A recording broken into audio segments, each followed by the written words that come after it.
ብዙ ትዳሮች እውነቴን ነው የምላችሁ ክርስቲያኖች የሚመሰረቱበት ዋነኛው ዓላማ ከአንድነት ወደ ሁለትነት ሰው መምጣት እንዴት እንደሚችል ለማሳየት አይደለም። ጨለማ ሆኖ እንዴት በዚህ ዘመን ትዳር ሊመሰረት ይችላል ብሎ ለሚጠይቁ ሰዎች መልስ ሆኖ ብርሃን ለማሳየት ይሰማችሁ ነው። አው ብዙ የተጋቡ ሰዎች እናውቃለን። ብዙ በጋብቻ ህይወታቸው በጣም የዘለቁ ሰዎች እናውቃለን። ስንቶቻቸው ግን አራያ ሆነው ምን አለ ባገባው ብሎ የሚያስቸኩሉ ሰዎች አሉ ግን ስትሉ በጣም ጥቂት ናቸው። ብርሃናቸው በሰው ፊት የበራላቸው በትዳራቸው እግዚአብሔርን ያሳዩ በትዳራቸው ውስጥም እግዚአብሔር ታየላቸው ሰዎች የታደሉት ናቸው። በሌሊት የሚመጡበት ምክንያት በሌሊት ምንም ብርሃን የለም። እነሱ በእጃቸው ጧፍ ይዘው ግን ይመጣሉ። ለጨለማው ዓለም ብርሃን ለመሆን ቃል እየገቡ ውስጥም ሲገቡ እንደ መዘጋጃ ቤት እስክርቢቶና ደብተር ወይንም ደግሞ የሆነ መዝገብ አይደለም የጠበቃቸው። ቅዱስ የሆነው የእግዚአብሔር ወንጌል መጽሐፍ ቅዱስና ክርስቶስ ሥጋውን ደሙን ያፈሰሰበት ቅዱስ መስቀል ነው። ቃል የገቡት በእኛ ፊት አይደለም በእግዚአብሔር ፊት ነው። እየሰማችሁ ነው። እኔና እናንተ ምስክሮች ነበርን ዛሬ እንጂ እኛን አይተው አፍረው እኛን አይተው ደግሞ ተሸማቀው አይደለም ቃል የገቡት። እግዚአብሔር ፊት ነው ቃል የገቡት። እሱ ነው አንድ ያደርገናል ብለው አምነው ይሁንልን ይደረግልን ያሉት። ውጭ ያለው ሰርግ ቃል ሲያገባባ ሚስት ምን ትሁን ባል ወደፊት ምን ይሁን አያውቅም። ዛሬ መጋባታቸው ነው እንጂ ነገ መዝለቃቸው የራሳቸው ጉዳይ ነው። ቤተ ክርስቲያን ግን ዛሬ ሚስትን ለባል ባልን ለሚስት አሳልፋ ስትሰጥ ግን አጣች፣ መከነች፣ ሰነፈች፣ ደህየች ብዬ ላልተዋት ይላል። ማን እዚያ ዛሬ ዕለት ላይ ቆሞ ባል ሚስቱን ትስነፍ አትስነፍ፣ ትጥቆር አትጥቆር፣ ትክሳ አትክሳ፣ ትምከን አትምከን ያውቃል አያውቅም ብሎ ግን እንዳይፈታት ዛሬ ቃል ገብቷል። ሚስትም ዛሬ ቃል አገባብታለች። ስለዚህ ቤተ ክርስቲያኒቷ ዛሬ ለሚመሰርቱት ሕይወት ሳይሆን ነገ ለሚኖሩትም ሕይወት ዛሬ ቅድመ ዋስትና አስገብታቸዋለች ማለት ነው። በዚህ ምክንያት ሊፈታት በዛ ምክንያት አርጋ ልትፈታው እንደማትችል ቃል አገባባቻቸው። የሁሉም ነገር ማሰሪያ የሆነውን ቅዱስ ሥጋውን ክቡር ደሞ ሰጠቻቸው። ስለዚህ አሁን ክርስቲያኖች ዛሬ ያያችሁት ሰርግ ዓለም ዘላለም ስለምትኖሩበት ሕይወት ላይ እውነቴን የምላችሁ እንዲህ አይነት ሰርግ ድጋሚ አታዩ። የእነዚህም ባለትዳሮች ለማለት አይደለም።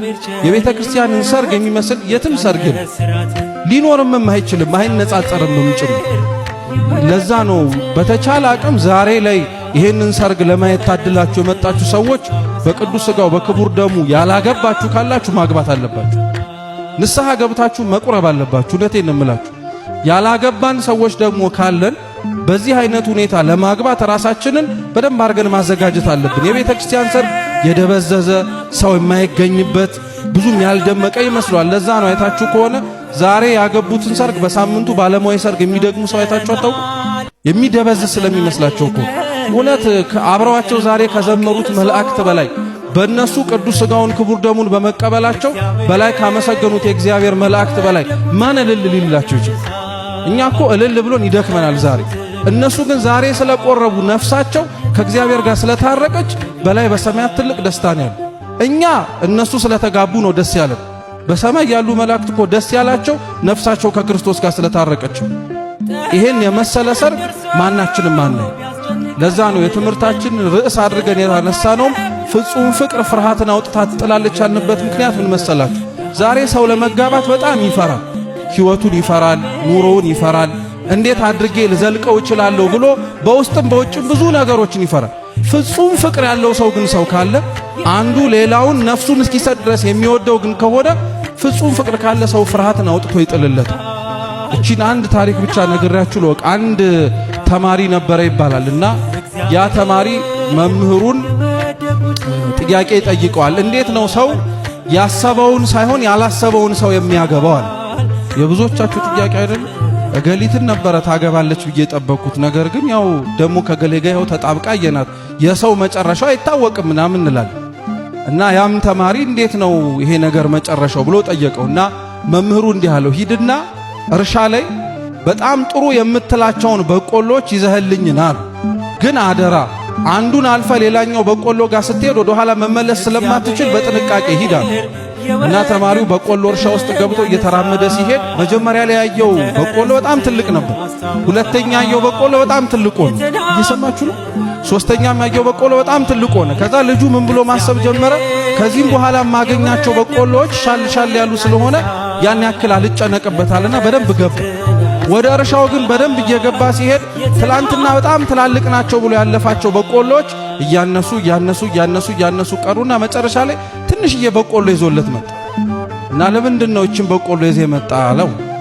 አይ በቃ ያማራጭ ጉዳይ ነው፣ የተሻለ ነገር አገኛለሁ ብዬ ነበር፣ ግን እየዘለኩኝ ሲሄድ ትንሽ ነገር እንዳለ ሰው ባዶ እጄን ከመመጣ ብዬ ነው የመጣሁት አለ።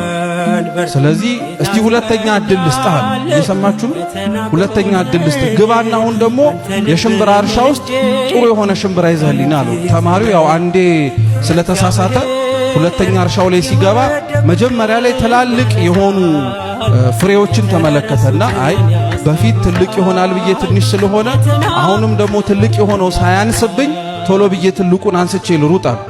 ትልቁን አንስቶ ወደ እርሻው እየገባ ግን ሲሄድ የባስ የተለቁ ብዙ ሽምብራዎች ነበሩ።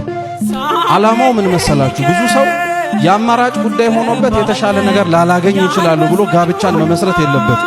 ዓላማውን አውቆት የሚገባበትን መንግስተ ሰማያትን ለመውረስ ሆኖ ተረድቶት ነው መጀመሪያ ያለበት እንጂ መቼም የተሻለችው እቺ ናት፣ ሌላ የተሻለ ቤት ይመጣል፣ እሱ ነው ጥሩ፣ ሌላ የበለጠ ለየት ይመጣል ብሎ ብቻ መግባት የለበት። ዓላማው መንግስተ ሰማያትን መውረስ ስለሆነ፣ ስለዚህ እነዚህም ባለትዳሮች መንግስተ ሰማያትን የሚወርሱበት አጣን ብለው የሚገቡበት ትዳር ሳይሆን አግኝተነዋል ብለው እግዚአብሔርን የሚያስመሰግኑበት እንዲያደርግላቸው የአምላካችን ቅዱስ ፈቃድ ይሁንልን። እናንተም እድምተኞች ሆናችሁ መጣችሁት በልታችሁ ጠጥታችሁ ከመሄድ ባለፈ በጸሎታችሁ አስቧቸው።